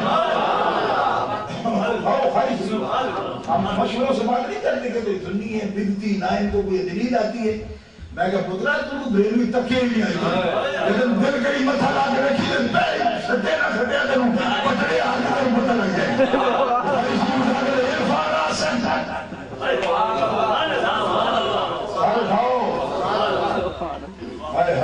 بات سمجھو. آج نمرود کا جھکا ہے، فرعون کا جھکا ہے، شداد آمان کا جھکا ہے، آج پیاروں کا کیوں جھکے؟ آج سر جھکانے کا نہیں، سر اٹھانے کا بات۔ سنیوں کو سبحان اللہ، اٹھاؤ سر، قدم کا نشان تو دنیا میں دیکھو کہ کیا قیمت ہے اس سے، اور سر اس دن دیکھ رہے۔ اور اعلیٰ حضرت غوث پاک کے بارے میں فرما گیا تیرے سر کو ہم کیا جانے، سر کوئی کیا جانے کہ ہے کیسا تیرا اولیاء آنکھوں کو ملتے ہیں وہ تلوا تیرا۔ یہ روح غوث پاک کی بارگاہ میں اعلیٰ حضرت نے یہ نذرانہ پیش کیا، پیارے تیرے سر کی شان جو کیا جانے، بڑے بڑے ولی تیرے تو کلمے چومتے۔ اور یہاں بڑے بڑے بادشاہ جی بڑے ملیونیر ہے فلانا، میں کہا پڑا ہمارے ملیونیر ہے، تو نے دیکھا ہی نہیں حضور کے کیسے کیسے غلام، تو نے نہیں دیکھا چل پڑا ملیونیر ہے۔ سلطان برونائی کئی کہ ملین ایک دن کا خرچہ ہے، کئی کہ ملین پاؤنڈ ایک دن کا خرچہ ہے، ایک دن کا ہے۔ اور میں نے 7 دن دیکھا مدینہ شریف، 7 دن سلطان برونائی کو میں دیکھتا تو گارڈ بھی نہیں، اور انہی دنوں میں عربی اخبار میں وہاں پہ گلف میں ان کا انٹرویو چھپا الخلیج میں، تو کہا کہ یہاں پہ گارڈ ساتھ رکھنا سوئے عدم ہے، کیوں؟ اس دربار کے تو ہم غلام بن کے، لیکن یہ معمولی بات ہے، یہ معمولی بات ہے ان کے لیے، کیوں؟ فرمایا ان کے لیے تو 70,000 ملائکہ کھڑے ہیں، ہاتھ جوڑ کے کھڑے ہیں، اور فرماتے ہیں ابھی تم نے کیا دیکھا، کیا سنا؟ ہم نے عرض کی یا رسول اللہ، ہم نے تو جو سنا اس پہ ایمان لائے، میں ان بدبختوں نے کیا دیکھا؟ یطوف علیہ الف خادم کانہم بید مکنون، تم دیکھو گے ہزار فرشتے چمکتے موتیوں کی طرح، میں جب عرش میں بیٹھوں گا تو میں محمد کا طواف کر رہے ہیں۔ آہستہ کہو سبحان اللہ، کہیں آپ کی آواز کو سنیوں کا مجمع ہے،